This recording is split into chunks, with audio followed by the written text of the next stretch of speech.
Francinalda Rocha, educadora popular, feminista, uma mulher preta. Nasci em Parnaíba, no Piauí, Nordeste. Sou filha de Auxiliadora, Maria Auxiliadora e Antônio Raimundo da Rocha. Nessa minha trajetória da infância, existem tantos momentos importantes, mas que eu gostaria de demarcar alguns. Um deles que eu lembro, quando a gente era pequena, ali na rua, ali no bairro São Francisco, da Armando Bolamarque. O interessante é que a gente se reunia todos os dias, a partir das 18 horas, todas as pessoas dali daquela rua, daquele quarteirão.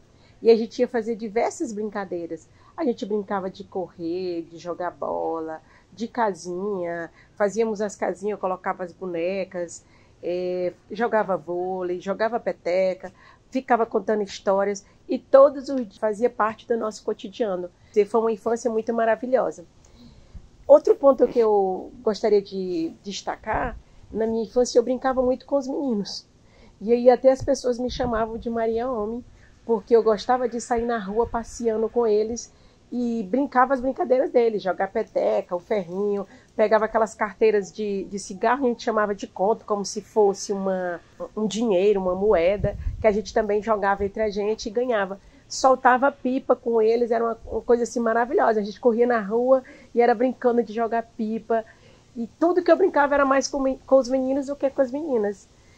Se você perguntar aí, Fran, você teve uma boneca quando pequena? Eu tinha boneca porque a minha mãe dava, mas eu não gostava muito não. Eu gostava mesmo era do carrinho do meu irmão. Então eu sou de uma família de 10 filhos, eu sou a mais nova, somos 7 mulheres e 3 homens. E nessa família a gente já começou a aprender a viver em comunidade desde muito cedo, né? A compartilhar. E eu sempre herdava o que era das minhas irmãs. Eu herdava as roupas, herdava os tênis, e eu achava muito massa isso. Mas a minha mãe gostava muito de fazer umas roupas muito jarra entre eu e minha outra irmã, a minha irmã mais próxima. E até os 11 anos de idade ela fazia umas roupas de babados, eram muito vestidos. E eu, quando cheguei a 11 anos de idade, eu lembro. Eu digo, mãe, eu não quero mais, não. Nem que eu fique só com uma peça de roupa, mas agora eu quero vestir o que parece comigo. E eu queria usar short, eu queria usar calça comprida. Eu não queria usar aqueles vestidos, porque eu não achava tão legal, eu não me sentia bem. E a partir daí eu digo, nem que você arranja um pedaço de chita, o que você comprar mais barato, você faz esse short para mim que eu quero. E aí, também dentro da infância, eu tinha uma amiga que a gente brincava demais. Gente, era uma brincadeira tão gostosa, a gente gostava de subir nas árvores e ficar comendo frutas lá. Passava horas e horas brincando disso. E era muito dia assim, uma na casa de uma e na casa de outra. Depois que a gente foi crescendo, a gente vai se distanciando das amigas, das vizinhas e vai seguindo outras trajetórias. E dentro dessa história, falar na minha vida, então eu já contei minha infância. Na minha adolescência, também na infância, adolescência, a gente começou a ter os movimentos sociais com outras crianças dentro da vida religiosa. A gente, na época, era católica, e a gente tinha encontros, eu fazia encontro na casa da minha mãe, com várias crianças, eu passava a coordenar esses encontros, onde a gente fazia jogos, brincadeiras, leituras, passávamos dias juntos, depois a gente ia para a missa, e depois voltava da missa e continuava as atividades. Então foram muitos aprendizados nesse momento. E eu percebia que dentro de mim já tinha essa pedagoga que eu me tornei hoje. A gente já escrevia, já fazia os planos e seguia uma sequência de uma organização que também fazia um desenvolvimento de cada pessoa. Depois dessa trajetória aí, a gente participou da catequese, grupo de jovens e outros movimentos sociais, porque o meu pai era muito ligado à questão dos vicentinos, que eles faziam doações para outras pessoas, trabalhavam de cuidar socialmente de pessoas que estavam na vulnerabilidade. E isso vai criando esse ensejo dentro de mim. E a minha trajetória toda foram nos movimentos sociais. E aí iniciou com a comunidade eclesial de base.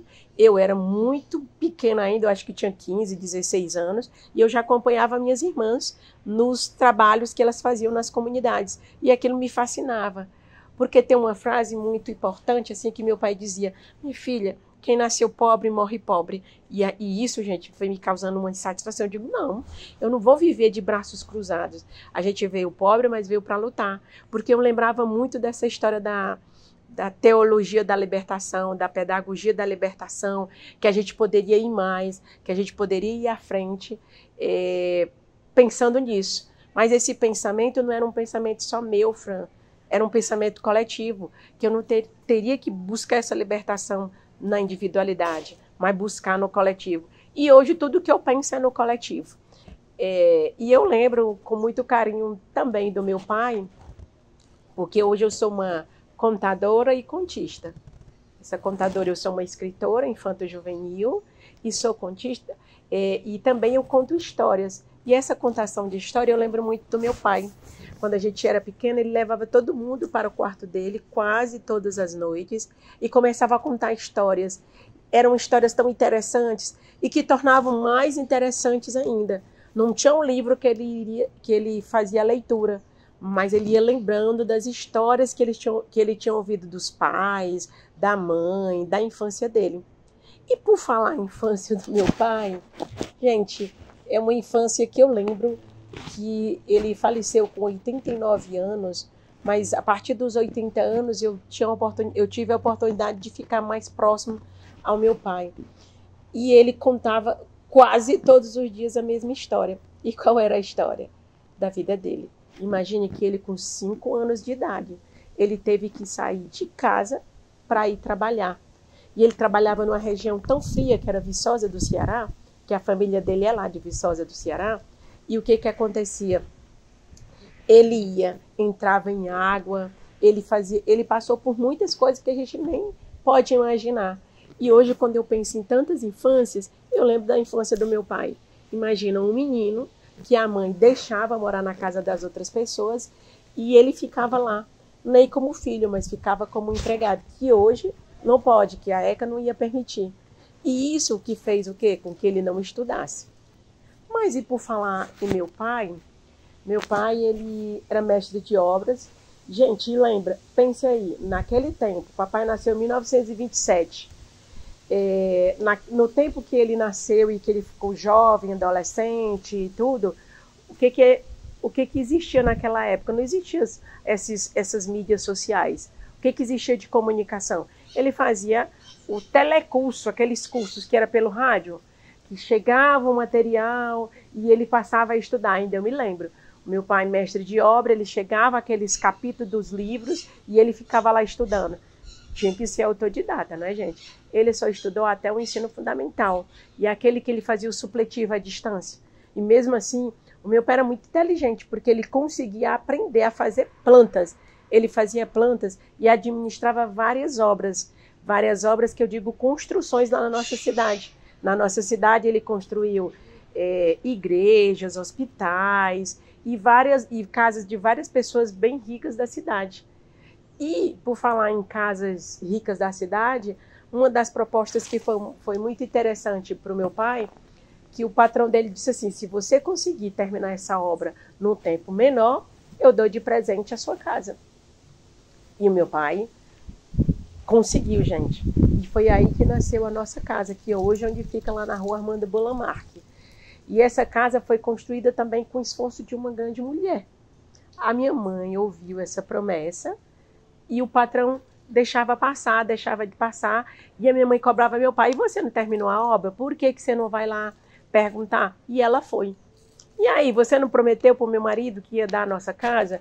E aí, quando é que você vai dar? A mamãe foi lá, Maria Auxiliadora, foi lá, conversou com o patrão do meu pai, e ele disse: por que você ainda não construiu? Ela disse: nós não temos nem terreno. Ele pediu elas para ir atrás de um terreno. A mamãe foi atrás de um terreno, foi atrás de uma casa para alugar, e nós nos mudamos e foi construída essa casa. Então é uma casa que representa o esforço, o suor, uma história da nossa família. Imagina, uma casa de 10 filhos e a gente era distribuídos pela cozinha, pela sala, e a gente dormia todo mundo junto. E o sonho da minha mãe era poder separar um quarto para as meninas, imagine 7 mulheres, e um quarto para os meninos, 3 homens, e o quarto do casal. Então, para minha mãe foi uma realização. Mas essa obra, ela foi construída, foi levantada, aí a gente já foi para dentro de casa, e aos poucos o que aconteceu é que ela foi fazendo a pintura, foi fazendo a obra. Ainda hoje a gente fica nessa obra. Por outro lado, a minha mãe, a mãe dela, a mãe biológica dela, não pôde criar e doou ela para o pai dela, que é o meu avô. Só que o pai dela já tinha outra mulher. E esta mulher teve que criar minha mãe. E ela dizia que não foi muito fácil. Porque imagine uma mulher criar a filha do marido com outra mulher. Então, para ela sentiu muito momento de rejeição. Se teve esses momentos e para ela foi muito dolorido. Mas ela também passou a gostar muito dessa mulher que foi a mãe dela de criação. E ela tinha muito carinho. E ela teve muita atenção e fez também com que nós, filhos e filhas, também passássemos a gostar dessa avó. E uma coisa interessante na casa dos meus avós, na casa dos meus avós, a minha mãe levava todos os dias a gente para ir para lá. A gente ia todos os dias. E eu lembro que quando eu chegava lá, o meu avô tinha 2 preguiçosas, que é aquelas cadeiras que tem pano, e a mamãe sentava numa e o vovô sentava em outra. Eu abria a perna da mamãe e colocava um tamboretezinho. Nesse tamborete que eu colocava entre a perna da minha mãe, eu ficava ouvindo a história.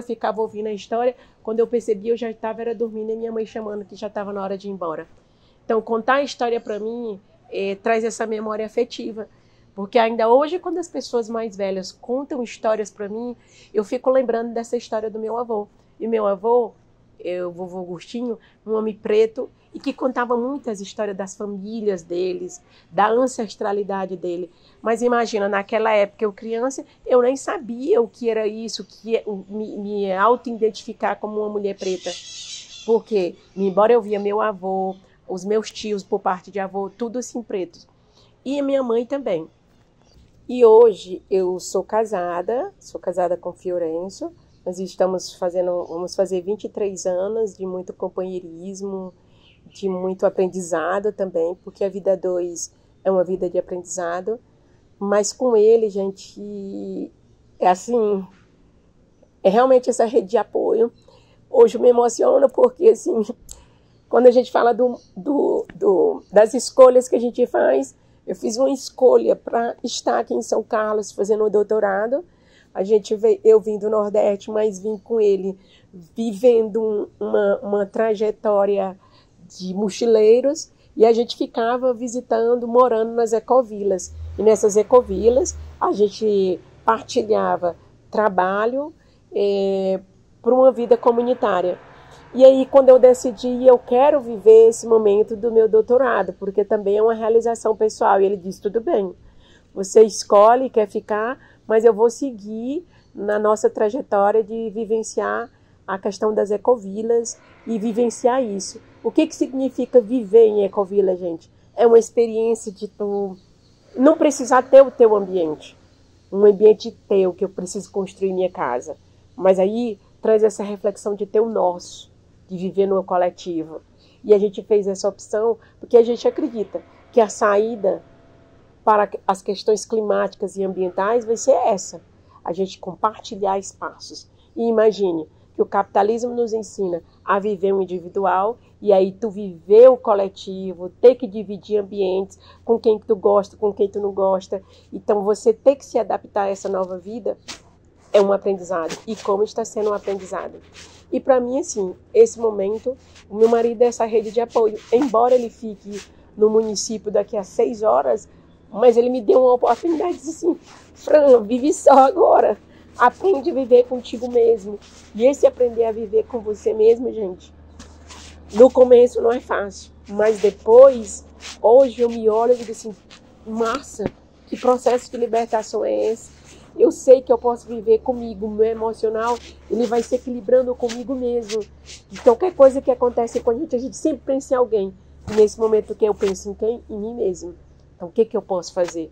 Então, hoje eu faço ginástica, eu corro sozinha, eu faço atividade física em casa, eu estudo, eu faço tudo. Hoje eu não estou a fim de fazer nada, eu não faço nada, ou assisto um filme, ou eu danço, eu canto. Então, assim, você vai vivendo para você mesmo. E da minha trajetória profissional, eu trabalhei muito tempo como educadora ambiental, hoje eu sou uma educadora popular, mas trabalhei muito no ensino básico, sendo professora de área da biologia, que eu sou formada também em biologia, e depois eu fiquei como professora substituta em algumas universidades, ministrando disciplinas no curso de biologia. Mas o meu ensejo ainda é atuar na área da pedagogia, que eu já atuei numa escola família agrícola, Chico Antônio Bien, no Ceará, como voluntária. E lá a gente trabalha também uma nova visão desse do bem viver, e é uma escola comunitária onde todo mundo atua como voluntário. E eu atuei lá como voluntária muito, como coordenadora pedagógica, como gestora adjunta e como também educadora. Então, gente, é uma experiência muito boa. É a gente aprender a se gostar e a compartilhar isso que você tem, o potencial que há dentro de você com o mundo. Dentro desse percurso, eu fico também pensando o que eu me tornei hoje. E hoje eu sou Fran, eu sou mãe de um menino também preto, e que a gente vive essa trajetória de também passar a se entender socialmente desse mundo.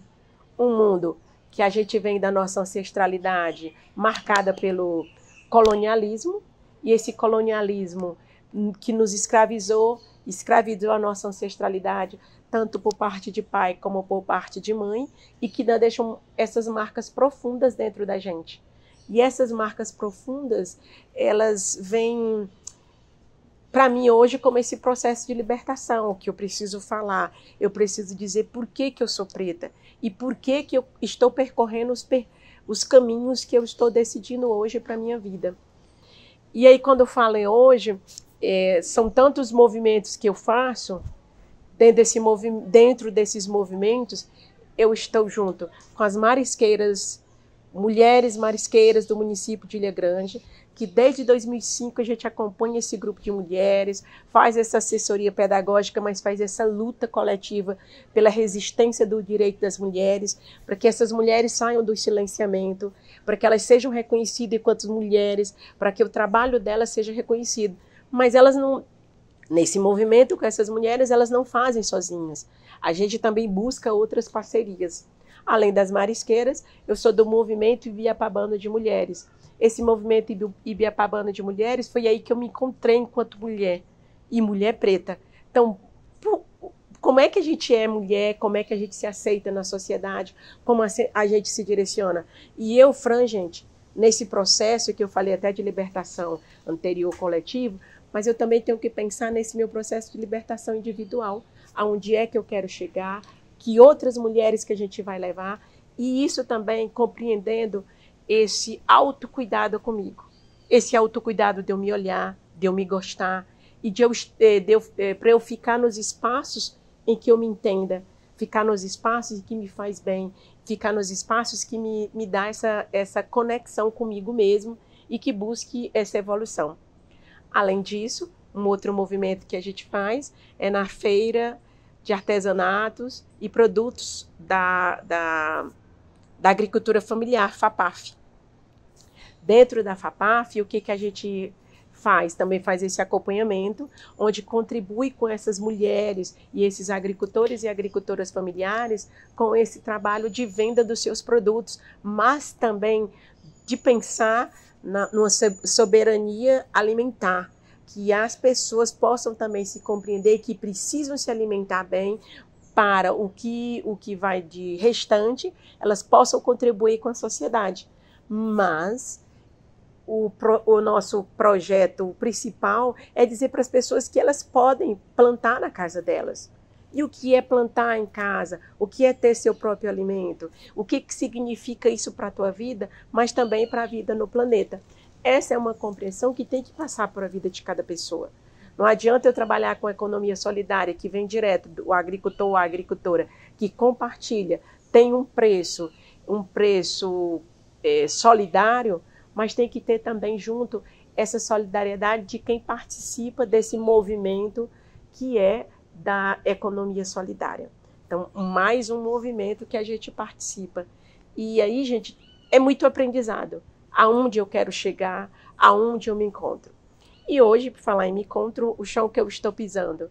Sou estudante da pós-graduação, doutorado em educação na Universidade Federal de São Carlos.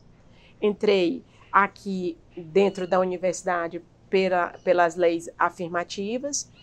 E eu, como mulher preta, me sinto representada e também quero representar a toda a minha ancestralidade, mas quero também possibilitar que outras mulheres possam adentrar esse ambiente, se compreender que esse ambiente também é nosso, que essa ciência precisa falar a nossa ciência, essa ciência que a nossa ancestralidade traz com a sua cultura, com esse processo de libertação, decolonizar também essa ciência, decolonizar esse aprendizado.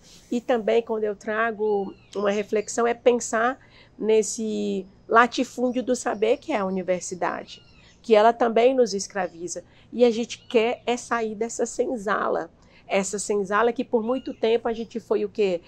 Presas, fomos escravizadas. E a gente quer um processo de libertação. E aí, quando a gente pensa, o que significa eu falar a minha história? Falar a minha história é eu revisitar a memória, eu revisitar minhas emoções. E por falar em emoção, eu vou tentar falar uma parte da minha vida que para mim é muito importante, mas que trouxe grandes aprendizados e, sei lá, dores e ao mesmo tempo libertação. Então, quando eu tinha 30 anos, com 30 anos eu resolvi ter um filho. E ter um filho, assim, com 30 anos, desafiando a própria sociedade, de dizer assim, eu quero desconstruir, eu quero transgredir. E foi um processo de transgressão que realmente eu fiz. Escolher ter um filho com 30 anos e dizer assim, se não aparecer um marido, eu quero ter um filho. É um processo de você até repensar. Você pensa que sendo independente financeiramente, que não iria depender das outras pessoas para viver esse processo de maternidade. E aí eu resolvi ter meu filho. Para mim foi uma bênção ter um filho aos 30 anos. Ter um filho, para mim, mudou muita coisa em minha vida, mas esse processo que eu escolhi não foi fácil. Porque quando eu pensei, eu posso, eu quero, e aí eu digo, não sei se para outra pessoa que viveu a mesma experiência, iria ser assim que nem eu. Mas eu fiquei muito dependente das outras pessoas. Agradeço demais a minha irmã, ao meu cunhado, que me acolheram, nos deram afeto, tanto a mim como a meu filho, e até uns 6, 7 anos de idade a gente ficou na casa deles. E aí que você percebe, quem é a tua rede de apoio? Com quem você pode contar? Então, como eu já morava com eles, eles disseram, não vai ser agora, porque você decidiu engravidar, que você vai sair de nossa casa. Pelo contrário, a gente quer acolher essa criança. Então, para mim, foi esse processo assim, de muita gratidão e também de muito amor, gente, muita amorosidade. Porque uma criança não é romantizar o nascimento, uma gravidez, mas é dizer assim, que é possível. E quando você se identifica com a maternidade, tudo se transforma dentro de você. Então, agradecer muito ao universo todo o percurso que eu tive da minha vida até aqui. E também agradecer a essa vida do que eu tive, da minha ancestralidade e aonde eu quero chegar. E gratidão ao núcleo do Biosaber Museu da Pessoa por eu estar compartilhando com vocês a minha história, a minha memória. E que possa também ajudar as outras pessoas nesse processo de revisitar a sua história. Gratidão.